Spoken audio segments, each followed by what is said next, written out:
सूदी बैंकों में अमवाल रखना। अल्हम्दुलिल्लाह वस्सलातु वस्सलामु अला रसूलिल्लाह।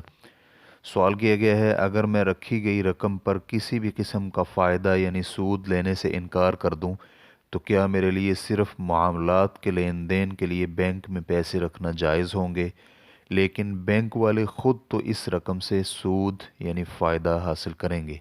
रहनुमाई फरमा दें। अलजवाब बिआउन अल वहाब।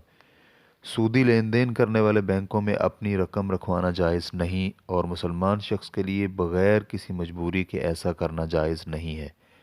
और ये उस वक़्त हो सकता है जब उसमें तीन शराइत पाई जाएं। नंबर एक, इसकी ज़रूरत पेश आ जाए। वो इस तरह के इन बैंकों के अलावा रकम रखने के लिए कोई जगह ना हो जहां अमवाल की हिफाजत हो सके। लिहाजा जब इस सूदी बैंक के अलावा कोई और ऐसी जगह मौजूद हो जहां माल की हिफाजत करना मुमकिन हो, तो सूद का लेन देन करने वाले बैंक में माल रखना जायज़ नहीं है। नंबर दो, बैंक का मामला 100% सूद से पाक हो।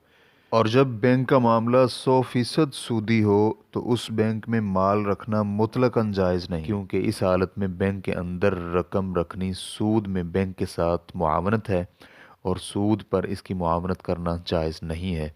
नंबर तीन, रकम रखने वाला शख्स नफ़ा न ले, और अगर उसने नफ़ा लिया तो ये सूद है, और किताब व सुन्नत और मुसलमानों के इजमा के मुताबिक सूद हराम है।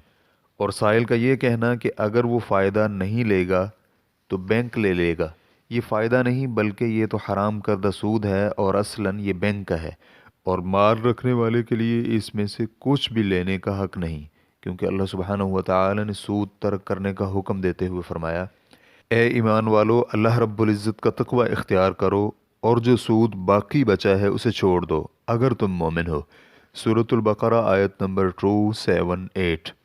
अल्लाह रब्बुल इज़्ज़त ने सूद लेने वाले को वाईद सुनाते हुए फरमाया, अगर तुम ऐसा नहीं करोगे, सूद नहीं छोड़ोगे, तो फिर अल्लाह और उसके रसूल सल्लल्लाहु अलैहि वसल्लम के साथ लड़ने के लिए तैयार हो जाओ।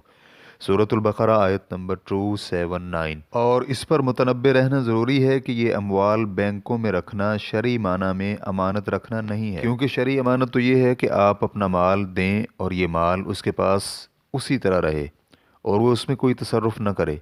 लेकिन बैंक जो इसमें तसर्रुफ़ करता है वो तो शरअन कर्ज़ है, न कि अमानत। और फ़ुक़हाए किराम ने इसमें यह बयान किया है कि जब अमानत रखने वाले शख्स ने मूदा यानी जिसके पास अमानत रखी गई है उसको माल में तसर्रुफ़ करने की इजाज़त दी हो, तो इससे ये कर्ज़ बन जाएगा, और इसीलिए इस पर मज़ीद लेना सूद होगा। रेफरेंस के लिए देखिए फ़तावा मनारुल इस्लाम लिश्शेख़ इब्न उसैमीन, जिल्द नंबर 2 सफ़ा नंबर 433 ता 440।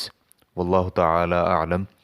इस्लाम क्यू ए रिकॉर्डिंग्स मुअस्ससतुश शेख मोहम्मद सालेह अल मुनज्जिद, अल ममलकतुल अरबिय्यतुस सऊदिय्या, फ़तवा नंबर 22392। वस्सलामु अलैकुम वरहमतुल्लाहि वबरकातुहू।